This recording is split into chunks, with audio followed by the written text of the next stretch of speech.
Alright, so now that the experiment is over, I've weighed my beaker with the sodium chloride in it after all the water has evaporated. And to find the mass of just the sodium chloride, I'm going to subtract these two numbers here from the empty beaker and the beaker plus my product, which is the sodium chloride. And I find that the mass is going to be 1.358 grams. This is what we call the actual yield of sodium chloride because that was produced in the chemical reaction that I actually did in the experiment. So now what I'm going to do is I'm going to calculate what's called the theoretical yield. So the theoretical yield is what amount of product I should have gotten if everything went absolutely perfect in the experiment, and I calculate that from the limiting reactant.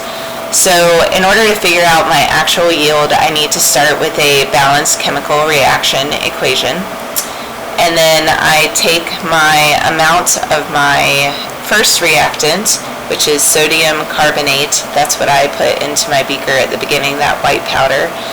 I take that many grams that I put into the beaker. I get the molar mass of sodium carbonate from the periodic table. The molar mass is 105.99 grams. And then that's how many grams are in 1 mole of sodium carbonate.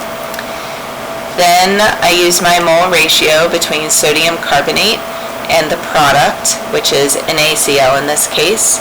So sodium chloride, or sodium carbonate, this one, the coefficient in front of that in my balanced equation is a 1.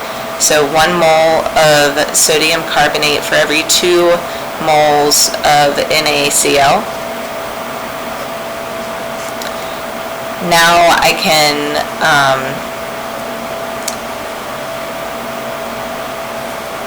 figure out, this is moles, so in 1 mole of sodium chloride, I put in the molar mass of sodium chloride, which is 58.44 grams.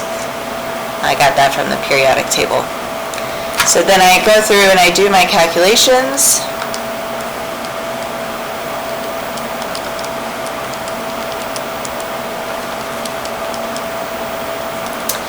And theoretically I should have gotten 1.1036 grams of NaCl.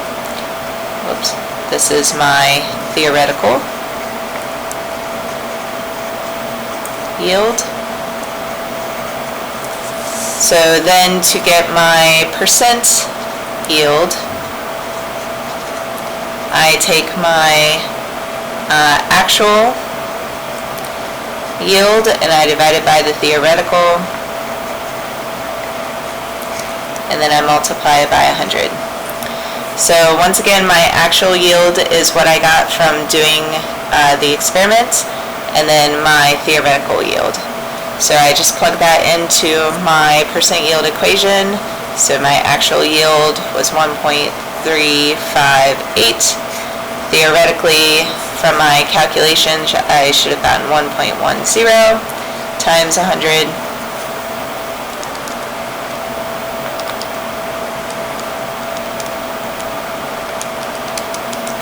And I find that I got 123% of my product, which is basically impossible. So you got to think about what might cause me to have more than I actually should. So if I look at my chemical reaction up here,